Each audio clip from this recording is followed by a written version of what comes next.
November 12th, 1970, a quiet night along the coast of the Bay of Bengal. By morning, villages no longer existed. The sea had taken roads, homes, and nearly 500,000 lives. No storm before or after has matched its death toll. This was the great Bhola Cyclone.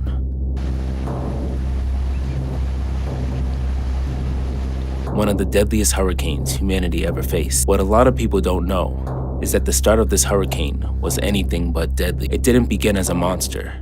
It didn't arrive with violence.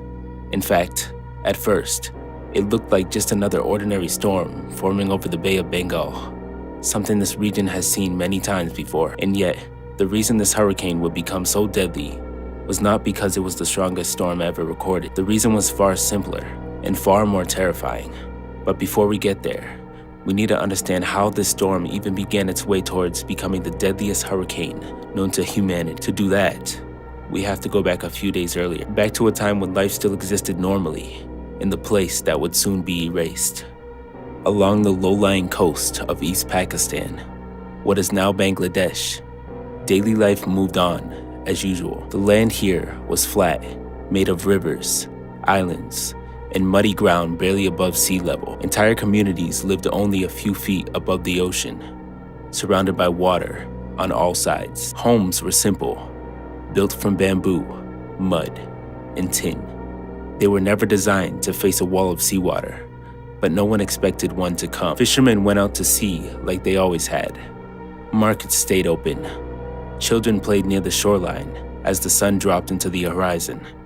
Bright sunsets reflected off the water, calm and peaceful, giving no sign of what was approaching. Out in the Bay of Bengal, a small tropical disturbance had begun to form. At first, it barely stood out.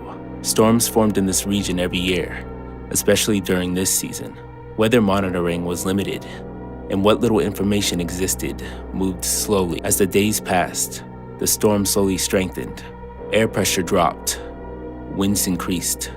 But on land, almost nothing changed. There were no mass warnings, no organized evacuations, no shelters prepared to receive people. Even worse, many of the warnings that did exist never reached the people who needed them most. Some messages were delayed, others were misunderstood. In many villages, nothing was heard at all. By November 11th, the storm had grown into a powerful cyclone. Still, most families along the coast went to sleep that night, believing the next day would come like any other.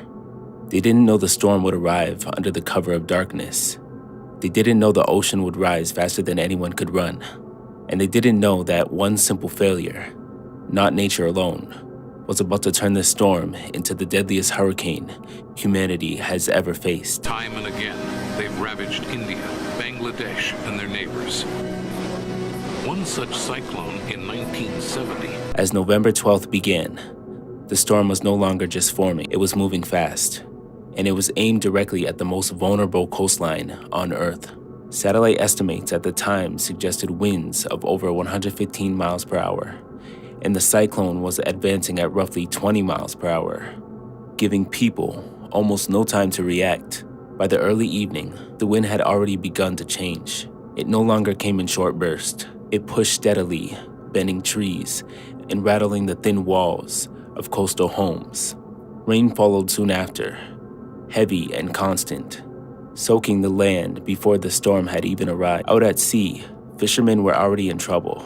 Many never made it back. Their boats were small. The waves were growing taller by the hour, with no warning system reaching them. They had no chance to escape. As night fell, the cyclone continued to strengthen. Winds increased sharply, tearing roofs from homes and sending debris through villages. But the wind was not the real threat. The ocean was. Around midnight, the storm surge began. Water started rising along the coast, slow at first, then faster than anyone expected. What made it deadly was how flat the land was. There were no hills to climb, no high ground to reach. The water didn't rush in like a wave, it crept, and then it swallowed everything. By the early hours of the morning, entire islands were already underwater. Villages vanished in darkness. Homes were lifted from the ground and carried away, as if they weighed nothing. Families were torn apart as people tried to hold on to trees, rooftops, anything that could keep them above the water. The surge reached heights of up to 30 feet in some areas. That is higher than most buildings in the region. Once the water reached that level, survival became nearly impossible. People drowned in their homes. Others were swept into open water. Many never knew what hit them. By 2 a.m., the cyclone had fully made landfall.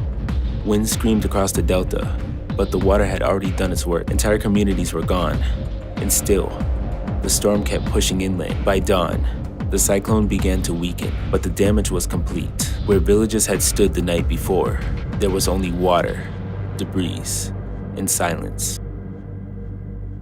Bodies were trapped in trees, tangled in fishnets, or buried under mud. There were no lights, no roads, no way to call for help. The storm moved on, but the ocean stayed. And when the sun finally rose over the Bay of Bengal, it revealed something no one was prepared to see. An entire region had been erased in a single night. Nearly 500,000 people were dead, not because the storm was the strongest ever recorded, but because the water arrived when no one was warned, no one was prepared, and no one could escape. And only later would the world begin to understand how a disaster of this scale was allowed to happen at all. When the storm finally passed, the silence was not relief. It was shock. Survivors climbed onto broken rooftops and trees, looking out over a world that no longer made sense. Where villages once stood, there was only water and debris. Roads were gone, landmarks were gone. Entire islands had disappeared from the map. And that's when the true reason this disaster became the deadliest hurricane in human history began to surface. Because the cyclone itself was powerful, but it was not unmatched. The winds reached speeds similar to other major storms in the Bay of Bengal. The pressure was extreme, but not unheard of. On paper, this storm should have been survivable. So why did nearly 500,000 people die? The answer was painfully simple. Warnings existed, but they failed. Weather officials had detected the cyclone. Alerts were issued, but many of them were sent in technical language that rural communities didn't understand. Others were broadcast too late. Some never reached the coastline at all. In many villages, people didn't know a cyclone was coming until the water was already at the doors. Even worse, there were almost no cyclone shelters. The region had millions of people living just feet above sea level, yet there were very few safe places to run. No elevated buildings, no reinforced structures, no evacuation plans that could move entire communities in time. And then there was the timing. The storm surge hit at night. People were asleep. Visibility was zero. By the time families realized the ocean was rising, escape was already impossible. Parents tried to lift children onto roofs that were ripped away seconds later. Entire households were lost without ever being counted. To understand how deadly this hurricane truly was, you need perspective.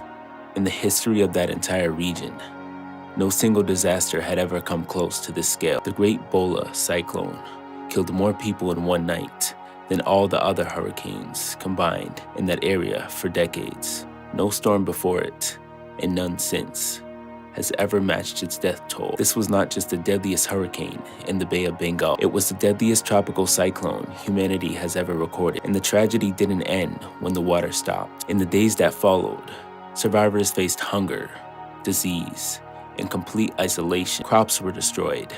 Drinking water was contaminated. Bodies laid unburied in the heat. Help was slow to arrive, and when it did, it was nowhere near enough. The Great Bhola Cyclone didn't become deadly because it was unstoppable. It became deadly because it was ignored, and that realization would go on to change disaster response forever. Not just in Bangladesh, but around the world. But this raises another equally important question. What was the reaction to this hurricane? And more importantly, what does that place look like today? When news of the Great Bhola Cyclone finally reached the broader world, the scale of the disaster was almost unimaginable. Entire coastal regions were submerged. Millions were homeless. Hundreds of thousands were dead. The first reports were conflicting and incomplete for weeks. No one knew the full extent of the devastation. The government of Pakistan, which at the time ruled over East Pakistan, was slow to respond. Relief efforts were poorly coordinated. Supplies of food, water, and medicine barely reached the affected areas. Roads and bridges had been destroyed by the storm, cutting off access to many of the worst-hit communities. Airlifts were limited, and many villages were impossible to reach for days, leaving survivors to fend for themselves. International aid began to arrive, but even that faced enormous challenges. Helicopters struggled to land on the flooded delta. Ships had to navigate rivers blocked by debris. Volunteers and relief organizations worked tirelessly, but the scale of destruction meant that even the fastest response was never enough. People were dying, not just from the storm itself, but from hunger, disease, and exposure in the aftermath. For many, the first hope of rescue came only days after the floodwaters receded. The cyclone also triggered political consequences. The slow and inadequate response fueled resentment in East Pakistan, contributing to tension that would later lead to the independence of Bangladesh in 1971. The world began to realize that natural disasters could not be measured solely by wind speed or rainfall. Human systems, governance, and preparation were just as critical. But what does that place look like today? 17 years later, and even decades after, the Bay of Bengal Delta is still shaped by that night. Many towns were rebuilt in the exact same locations, but modern shelters and cyclone warning systems now protect millions. Early warning systems now allow residents to evacuate before a storm strikes. Schools and public buildings are often reinforced to act as emergency shelters. Yet, despite progress, the scars of that storm remain. Generations were lost, farmland was altered, and entire communities were permanently displaced. In short, the land has recovered physically in many ways, but the memory of that night, the horror of the storm surge, and sheer scale of human loss are deep into the identity of this region. Every cyclone season brings fear. Every rising tide recalls the night that the ocean came and changed everything forever. The Great Bhola Cyclone did more than destroy towns. It reshaped an entire country, influenced global disaster response, and left a legacy that still teaches the world how deadly nature can be, especially when human mistakes make it even worse. Subscribe for more hurricane content like this.